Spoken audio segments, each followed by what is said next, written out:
Pemirsa, DPRD Badung menggelar rapat paripurna pemandangan umum fraksi-fraksi tentang rancangan kebijakan umum APBD perubahan 2020, prioritas dan platform anggaran perubahan APBD, serta Perda tentang perubahan Perda nomor 19 tahun 2019.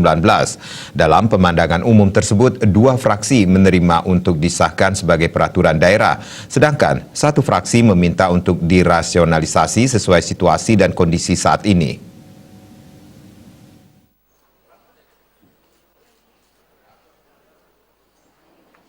Rapat paripurna DPRD Badung ini dipimpin langsung Ketua DPRD Ibu Tuparwata dan dihadiri Bupati Badung Inyoman Giri Prasto bersama wakilnya. Pemandangan umum pertama diberikan ke fraksi Badung Gede yang mengapresiasi komposisi rancangan perubahan APBD 2020 karena dalam kondisi pandemi COVID-19 pemerintah mampu berinovasi merancang komposisi pendapatan maupun belanja daerah dengan baik. Untuk itu fraksi Badung Gede meminta agar rancangan tersebut ditetapkan menjadi perda setelah proses tahapan dilakukan dan diverifikasi Gubernur Bali. Hal senada juga disampaikan fraksi PDI Perjuangan. Dalam pemandangannya bahwa pendapatan daerah yang dirancang pada perubahan APBD 2020 sebesar 3.584 miliar 139 juta 763.242 rupiah 62 sen tersebut, serta belanja daerah sebesar 3.862 miliar 914 juta 970.603 rupiah 80 sen. Komposisinya realistis dan memihak kepada kepentingan masyarakat agar ditetapkan sebagai perda. Namun fraksi PD Perjuangan memberi masukan kepada pemerintah Badung untuk membuat kajian dalam bentuk master plan penataan kawasan pantai Sabigita,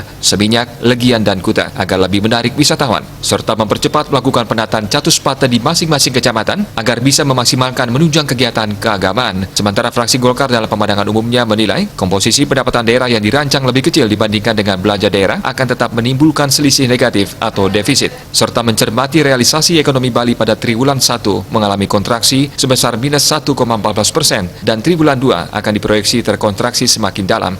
Fraksi Golkar berpandangan bahwa rancangan pada anggaran APBD perubahan 2020 belum menunjukkan pijakan angka yang mendekati realistis. Menurutnya estimasi pendapatan daerah adalah sebesar 2,4 triliun. Di samping itu rancangan plafon anggaran di Dinas Kebudayaan kontradiktif dengan himbauan Bupati dan penurunan anggaran kepariwisataan 87,43% dari APBD induk 87,43% dari APBD Induk 2020 dinilai kontradiktif dengan kebijakan umum anggaran. Padahal inovasi, peningkatan SDM kepariwisataan maupun promosi bisa dilakukan secara online, webinar, dan lainnya.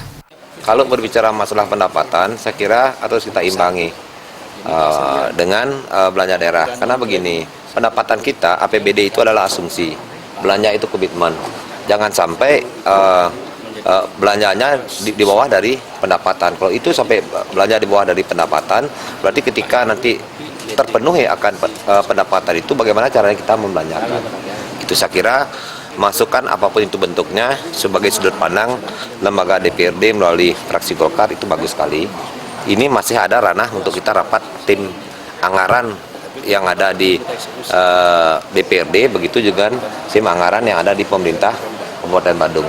Ini sambil kita juga nanti Senin depan tanggal 24 itu kita memberikan jawaban pemerintah. Tahapan ini belum final semua. Inilah yang kami inginkan, lembaga eksekutif, lembaga legislatif bergerak bersama menjalankan tugas konstitusi.